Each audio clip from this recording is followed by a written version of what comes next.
Okay, today I'm going to learn how to speak English from the lowest level to the highest. How you can improve your speaking English.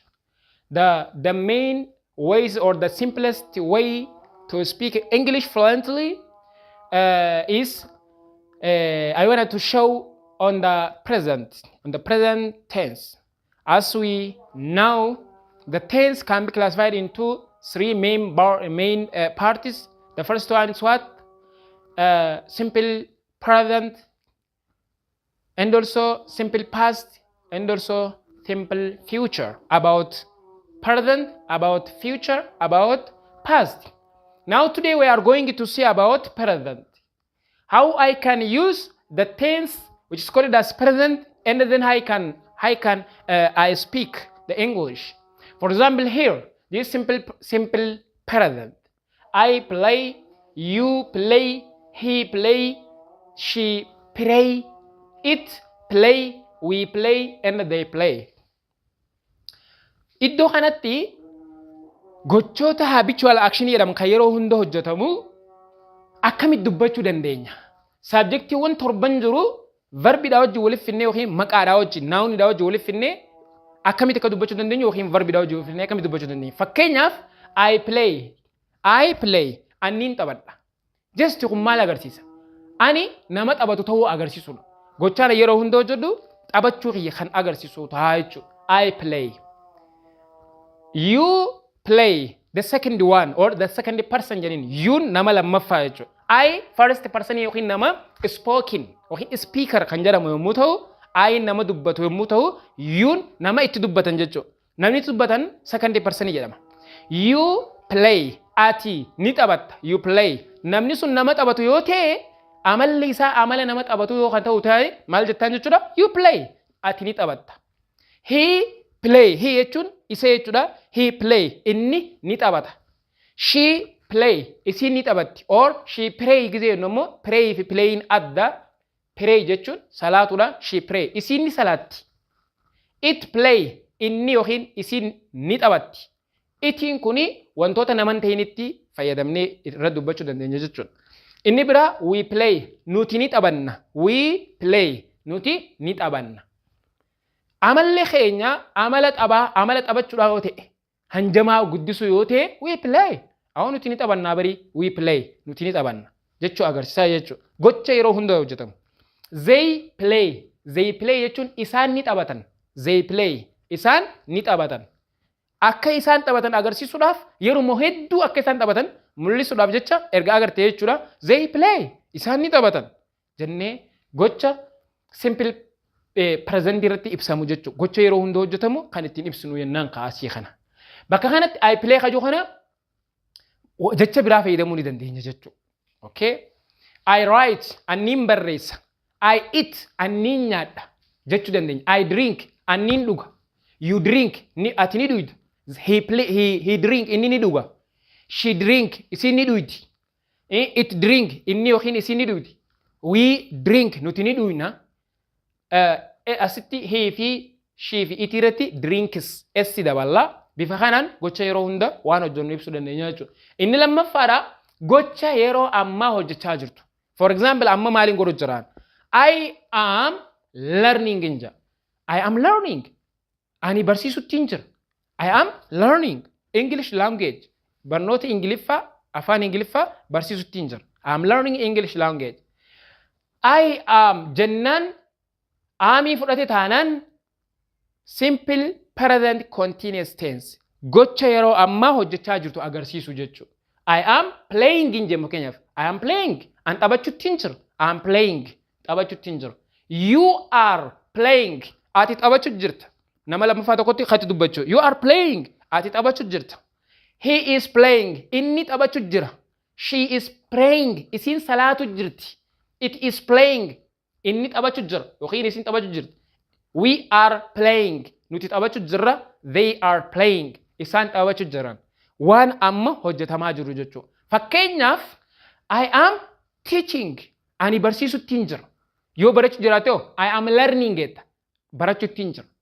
Amma fakkeenyaaf gochi kun amma dalagamu jira an amman dalagu jira I am teaching you are learning ati barachuu jirta jechuudha he is inni nu dhaggeeffachuu jira he is listening inni dhaggeeffachuu jira she is also listening isini dhaggeeffachuu jirti it is playing isaan inni taphachuu jira we are teaching nuti barsiisuu jira fakkeenyaaf I am teaching you are learning ati barachuu jirta we gizee jennu ammoo barattoonni ati wajjin teessee barnoota kana hordofuu jirtu maal jettanii dubbachuu dandeessan we are learning nuti barachuu jirra gocha yeroo ammaa dalagu jirtan jechuudha they are playing bakka jiru kana isaan taphachuu jiran ka jiru kana isaan barachuu jiran jechuu yoo barbaadde they are learning isaan barachuu jiran akka kanatti gocha yeroo ammaa hojjetamu jiru subjectiiwwan torbanii wajjin wal bira qabnee ittiin dubbachuu dandeenya jechuudha the third one is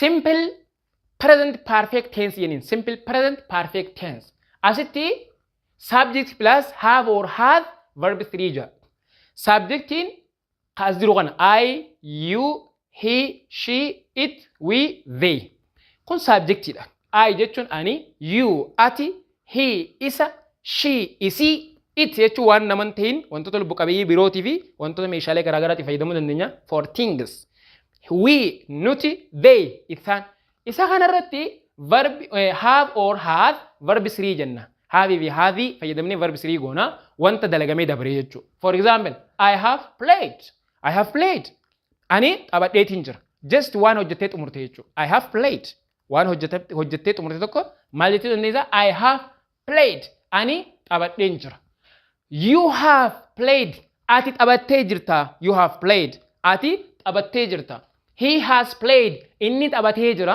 she has prayed isin salaattee jirti it has played inni taphatee jira we have played nuti taphannee jirra they have played isaan taphatanii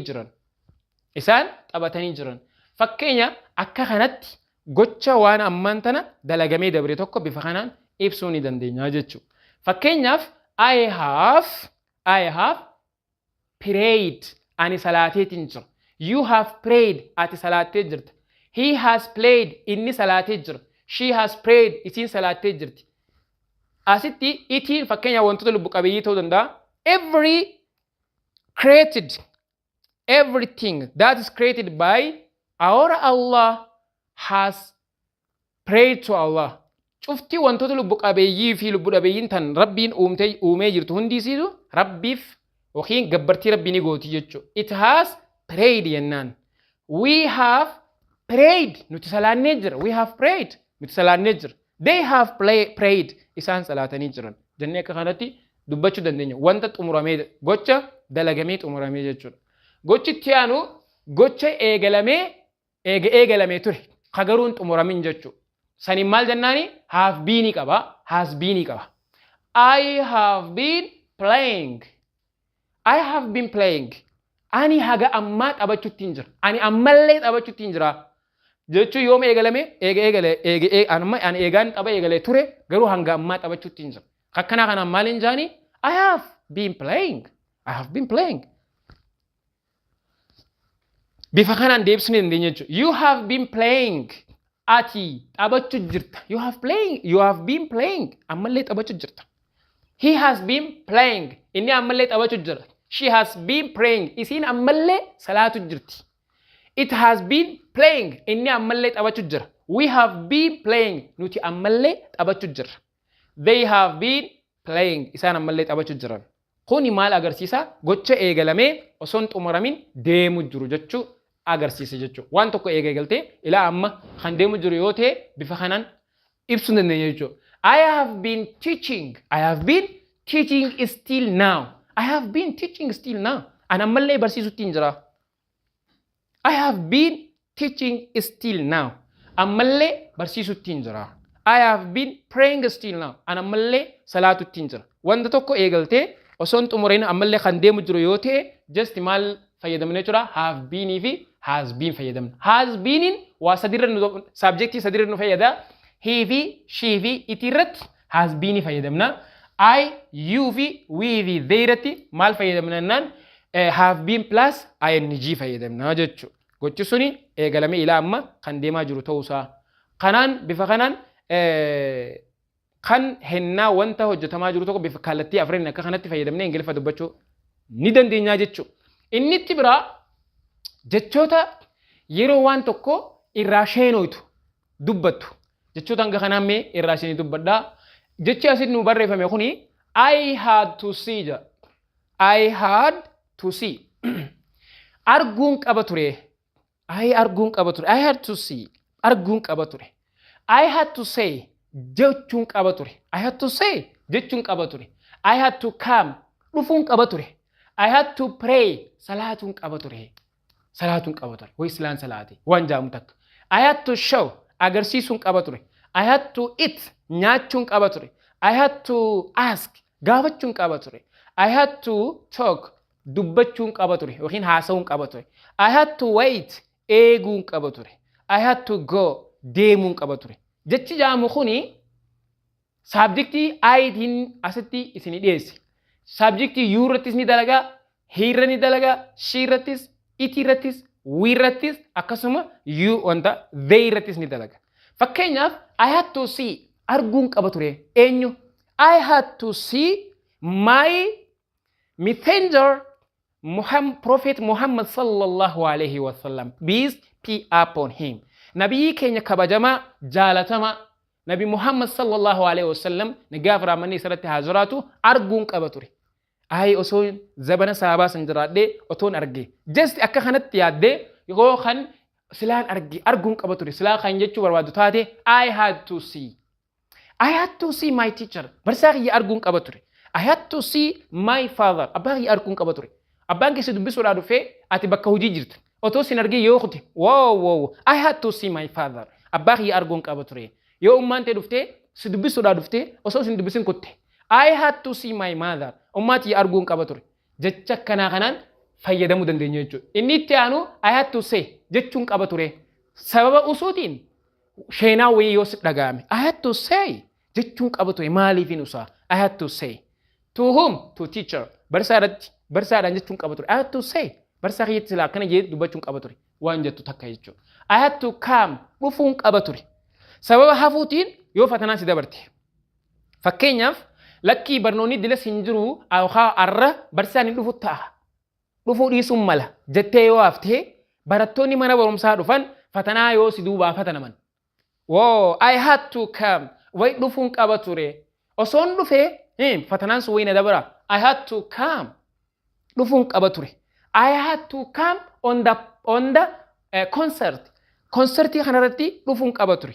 I had to come on the concert. Concertii kanarratti dhiyaachuun qaba ture. Jettee waan tokko yeroo ittiin ibsitu jechuudha. I had to pray. Salaatuun qaba ture. Just ilmi namaa yeroo asirraa deemu gaafa du'anii addunyaa irraa deeman hojii asirratti hojjetanirraa gaafatamuun waan shakkii takkaan malee waan jiraati. Hojiin ilmi namaa irraa gaafatamu keessaa takka salaata. Gaafa salaanni keessii mazanamee salaanni keessi duraa irrate. Gaafa san namni salaanni isaa duraa irratu maal jedhu guyyaa san? I had to pray. I had to pray. Salaatuun qaba ture. Namni asirra salaataan turin kaa duutitti dhuftee asirraa deemi tokko. Gaafa salaanni keemee janii gaafatan maal deebisa? Salaanni isaan jiru taanaan sheenaan isaa maal jechuudha? I had to pray. Salaatuun qaba ture. Way osoon salaatee wayina irra tana mudadhaa. I had to pray. Ja'a jechuudha. I had to pray. Deebi'ee I had to show agarsiisuun qaba ture. Amma fakkeenyaaf geengoodhaan guruupiidhaan wal barsiisaa wal qo'achiisaa yoo jenne guruupiidhaan wal qo'achiisaa waan jaamu kana keessatti guruupiin ta'e ati qo'achiisuu dhiisuudhaan guruupiin ta'e yoonii fi qabxii fakkeenyaaf 10 keessaa qabxii 2 yoo argatte guruupii wal qo'achiifte yoo 10 keessaa 10 argatte ati guruupii ta'e kan qo'achiisuun kun maal jedha jechuudha? I had to show. I had to show. Itti agarsiisuun qaba ture. Herrega kan itti itti agarsiise wayii dhabanii. I had to show this mathematics. I had to show this English. I had to show this mathematics. Ingiliffa herrega kan itti agarsiisuudhaan qaba ture. Jettee jechii nama dhagaamu tokko yeroo dubbatu waan akkanaa. Kabiraa I had to eat. Nyaachuun qaba ture. Fakkeenya namni jarjaraan mana barumsaa yoo dhufe otoon faxarii yoo dhufe barnoonni isaa galuu yoo hadadhabu ta'e yookiin taa'uu yoo dadhabe maal ja'a? I had to eat. I had to eat. Nyaachuun qaba ture. Sila wayna kana taa'e. Just kana ja'a jechuudha. I had to ask. Gaafachuun qaba ture. I had to ask. Barataan tokko sababa barsiisaa gaafachuu sodaachuudhaa kan ka'e osoo isaan galin kan gaafatin taa'ee heeba. Barataan barsiisaa sun gaafatin kee beekun gaafin sun osoo addaa isaa hin beeyin jechuu waan beef gaafa qormaata irratti itti dhuftu I had to ask gaafachuun qaba ture way osoo yeroo san gaafadhe ja'a yaade jechuu fatanaa waan dhabuuf. So maal jedhama I had to ask gaafachuun qaba ture. I had to ask my brother obboleessa kee gaafachuun qaba ture. I had to ask my teacher barsiisaa kee gaafachuun qaba ture. I had to ask my father abbaa kee gaafachuudhaan qaba ture. Jettee akka kanatti wanta silaa otoon gaafatiin bira dabruudhaan sheenooytu tokko irratti bifa kanaan gaafachuu yookiin dhiyeessuu ni dandeessu jechuudha. I had to talk dubbachuun qaba ture maaliif hin ussa? Why am silent? Maaliif hin callise? I had to talk dubbachuun qaba ture. Akkana jechuudha. I had to wait eeguun qaba ture. Fakkeenyaaf namni saayibaa kee tokko bakka kanaan eegii sii beellamu. Gaafa sii beellamu bakka san teessee yeroon sun osoo hin gahin yoo kaatee kutte eegaati kuttee xiqquma daqiiqaa garaagarummaa daqiiqaa lamaati yoo namni sun dhufee si dhabe. Haajaa irra waliif beellamatan san osoo fudhatee yoo biraa deemte. Namni sun eegaati fagaatte yoo sii dawwalee maali eessa kutte yoo sin jee maal jettaani I had to wait eeguun qaba ture jette jechuudha. I had to wait eeguun qaba ture. Yookaan mucaan keessan xiqqaan tokko fakkeenyaaf mana barumsaa waliin deemtan mucaa nana si tirsaa gara mana barumsaa siin deemuun dhaqqabu yeroo nakkutti ati kottu jettee mucaa daa'ima keejiidhaa baratu dhiistee biraa deemta gara mana barnootaa. Erga ati mana barnootaa geessee booda mucaa keessan xiqqaa kana ijoolleen karatti tarii tumti haayin. Ijoolleen daa'ima innis ijoolleen karatti tumti. Si mana barumsaa ga'e bara mucaa keessan karatti tumanii ja'anii yoo siif himan maal jetta maaltu siif dhaga'ama? Mucaan eegsiin jetture garuu ati yeroo na dabalatee dhiistee biraa deemte. Sababa kanaa mucaan tumame maal jette jechuudha. I had to wait my brother, my little brother. Way obboleessa kee xiqqaa san eeguun qaba ture. I had to wait him. Isa eeguun qaba ture jette jechuudha. Kabiraa I had to go deemuun qaba ture. Fakkeenyaaf sababa deemuu dhabuutiin yoonii fi carraan barnootaa tokko si dabre yookiin qormaan wayii yoo si dabre. I had to go deemuun qaba ture. Otoo yeroo san ganamaan deeme I had to go early morning. Ganamaan silaan deeme ganamaan deemuun qaba ture.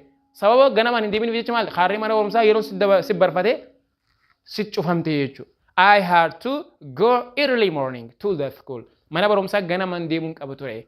Sababa saniif jecha waan ganamaan hin deeminiif jecha maaltu jira jechuudha. Harri mana barumsaa si cufamu yeroo agartu maal jette jechuudha. I had to go early morning. Ganamaan deemuun qaba ture. Jettee bifa kanaan jechoota kana waa hedduu fayyadamuu dandeenya ga'a. Kanaaf I had to jump utaaluun qaba ture. I had to jump. I had to sleep. I had to eat. I had to drink. I had to walk. Look, I had to study.